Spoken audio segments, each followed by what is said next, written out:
오늘 본문의 말씀은 시편 22편 14절에서 15절의 말씀입니다.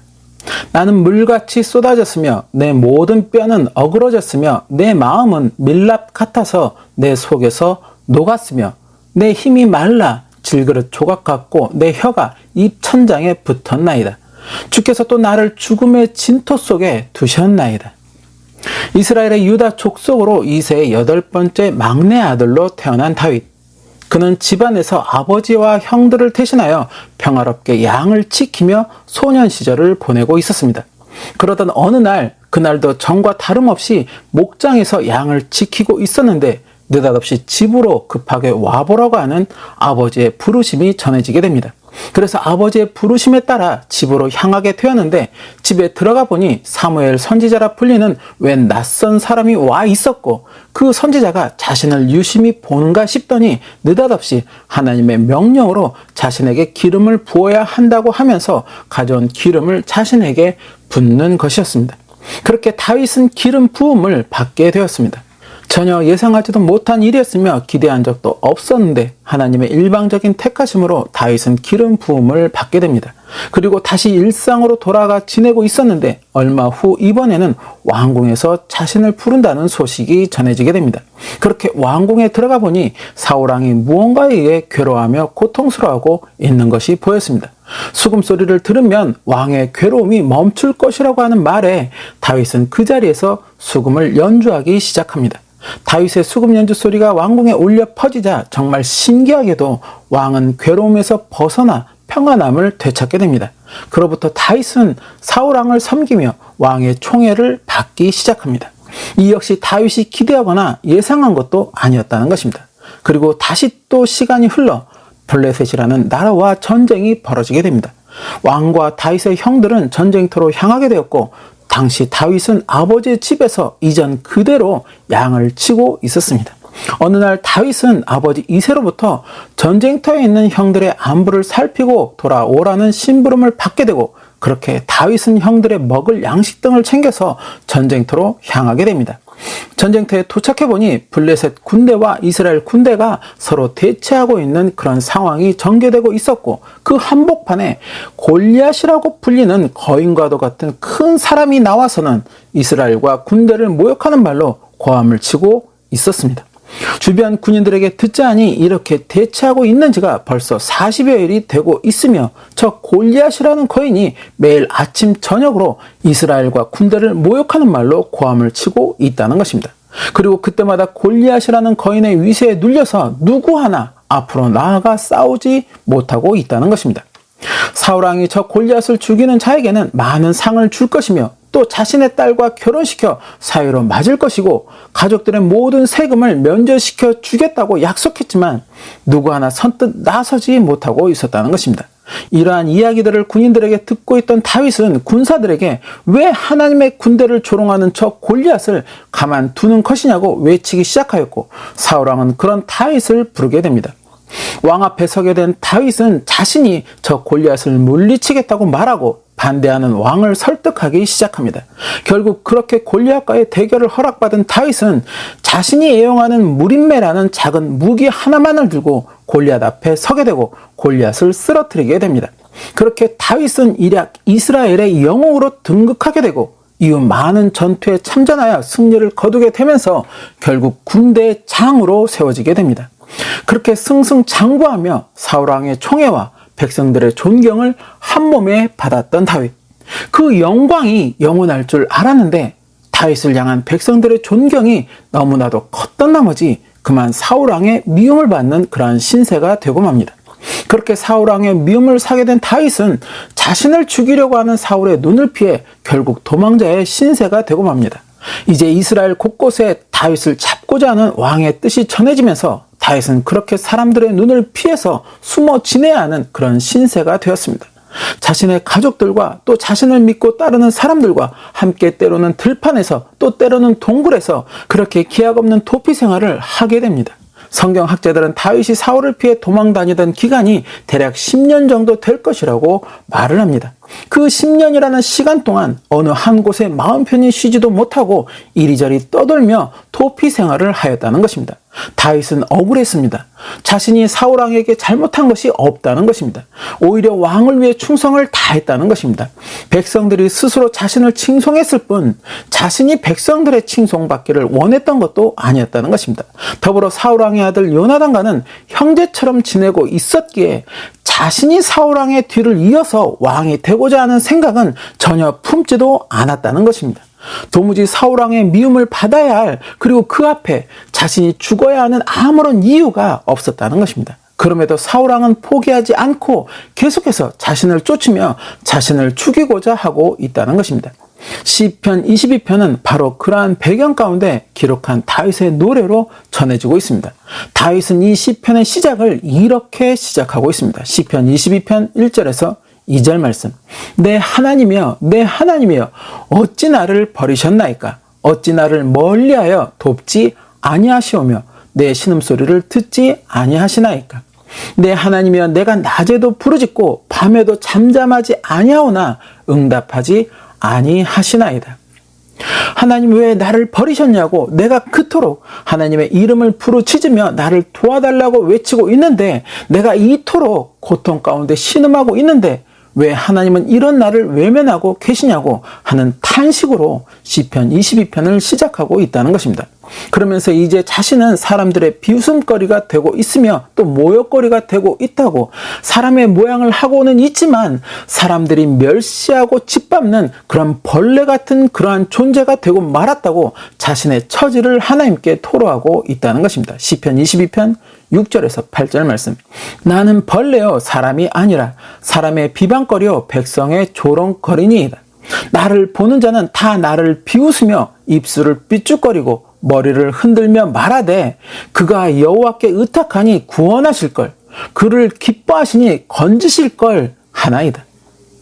하나님을 의지한다며, 하나님을 사랑한다며, 그럼 그가 의지하는 그 하나님이, 그가 사랑한다고 하는 그 하나님이 그를 지켜주시고 구원해 주시겠지 뭐. 그런데 참 안 됐네, 불쌍하네, 하나님이 도와주시지 않는 모양이네. 사람들에게 이러한 조롱과 비방을 받는 그러한 신세가 되었음을 다윗은 토로하고 있다는 것입니다.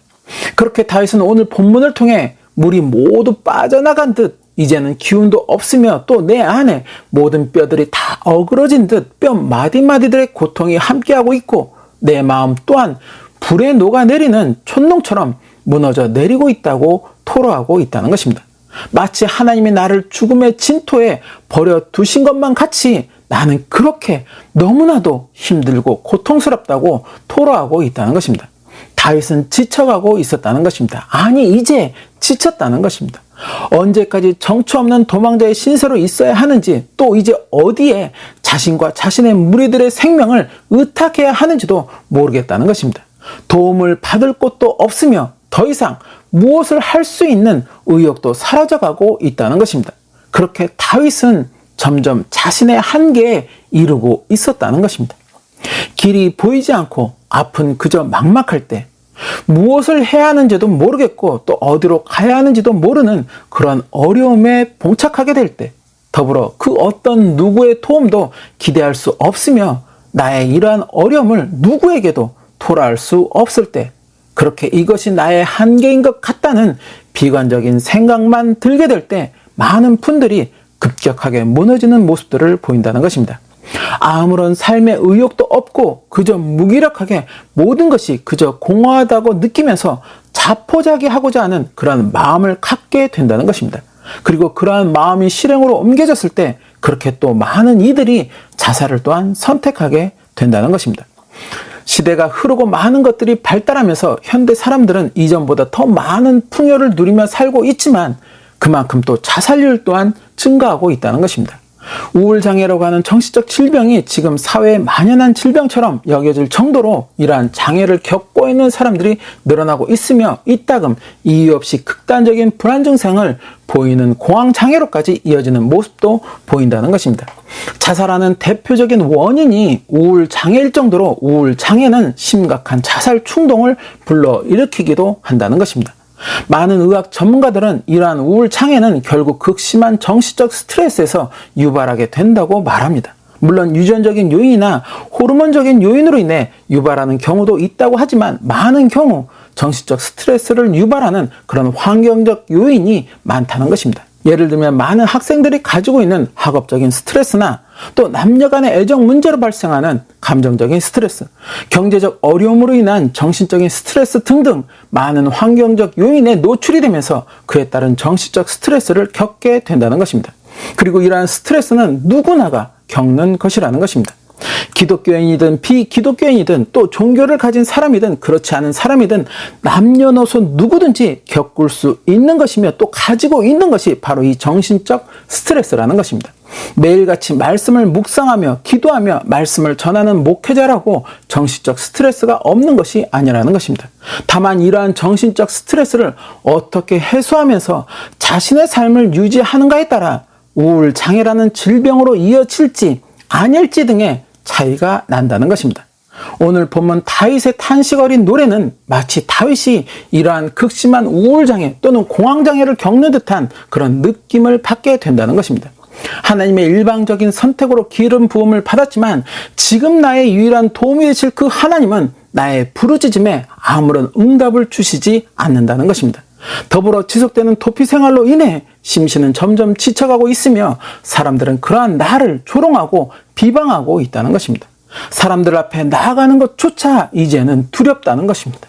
기약 없는 도피 생활, 언제 사울의 손에 붙잡혀서 죽임을 당하게 될 것인지 모르는 그런 극한 불안감과 억울한 감정들이 다윗을 점점 한계로 그렇게 몰아가고 있다는 것입니다.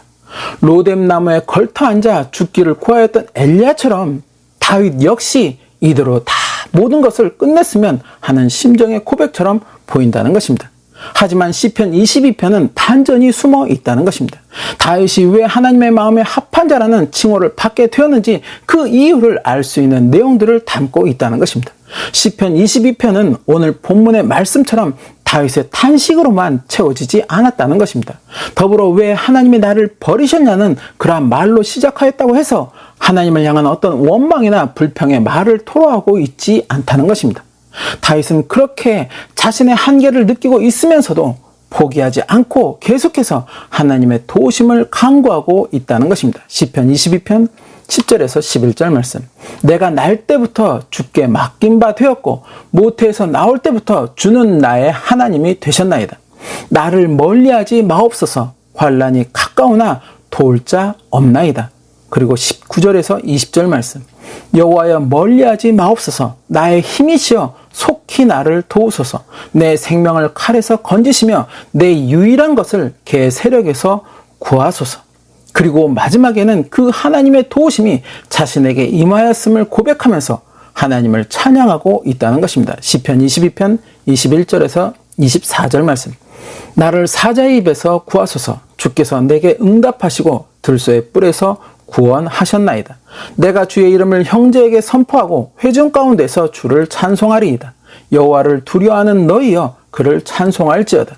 야곱의 모든 자손이여 그에게 영광을 돌릴지어다. 너희 이스라엘 모든 자손이여 그를 경외할지어다. 그는 공고한 자의 공고를 멸시하거나 싫어하지 아니하시며 그의 얼굴을 그에게서 숨기지 아니하시고 그가 울부짖을 때에 들으셨도다. 그리고 27절에서 29절 말씀. 땅의 모든 끝이 여호와를 기억하고 돌아오며 모든 나라의 모든 족속이 주의 앞에 예배하리니 나라는 여호와의 것이요 여호와는 모든 나라의 주제심이로다. 세상의 모든 풍성한 자가 먹고 경배할 것이요 진토 속으로 내려가는 자 곧 자기 영혼을 살리지 못할 자도 다 그 앞에 절하리로다. 실제로 하나님의 구원하심이 임한 것은 아니었다는 것입니다. 시편 22편이 훗날에 당시 어려웠던 시절을 회고하며 기록한 것도 아니었다는 것입니다. 다윗은 지금 도피 생활로 어려운 지경에 놓여 있지만 하나님은 분명 나의 이러한 기도를 들으시고 나를 이 고통에서 구원하여 주실 것이라는 확신으로 이 믿음의 고백을 하고 있다는 것입니다.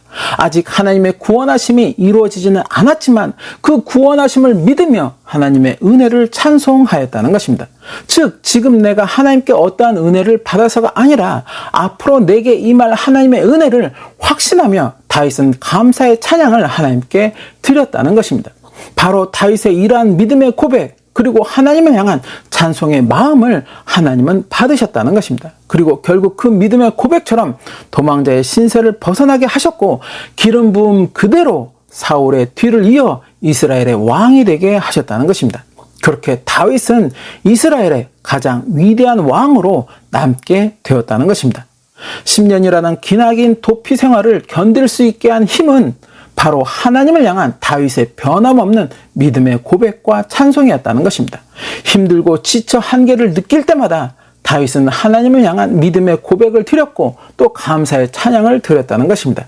그렇게 믿음의 확신을 가지며 다시 용기 내어 일어서서 기약 없는 이 도피 생활을 견뎌낼 수 있었다는 것입니다.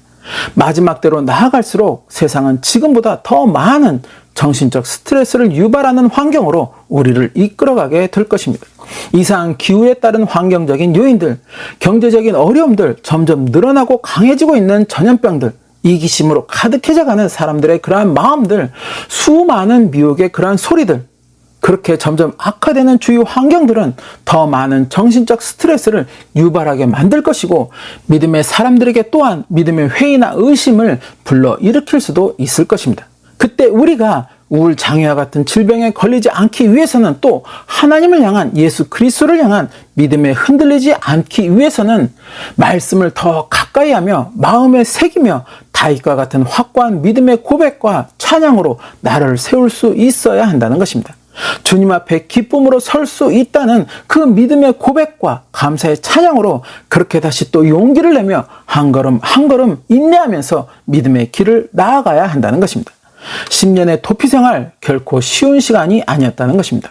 모든 것을 다 포기하고 싶을 만큼 힘들고 어려운 시간이었다는 것입니다. 그러나 그 시간을 통해 다윗은 하나님께 하나님을 향한 확고한 믿음을 보여줄 수 있었고 스스로도 오직 하나님만이 나의 도움이 되신다는 것을 깨닫게 되는 그러한 시간이 되었다는 것입니다. 이 인생의 한계를 느낄 때 하나님의 이름을 불러보십시오. 하나님의 도우심을 간절하게 간구해 보십시오. 그리고 이제 하나님의 도우심이 임하셨다는 확신과 함께 감사의 찬양을 드려 보십시오. 그러면 분명코 그 믿음의 고백이 실상이 되어서 눈앞에 보여지게 될 것입니다. 성경은 바로 그것을 우리에게 약속하시고 있다는 것입니다. 히브리서 11장 1절에서 2절 말씀. 믿음은 바라는 것들의 실상이요 보이지 않는 것들의 증거니 선진들이 이로써 증거를 얻었느니라. 그 은혜를 체험하는 저와 여러분의 삶이 되시기를 예수님의 이름으로 축원합니다.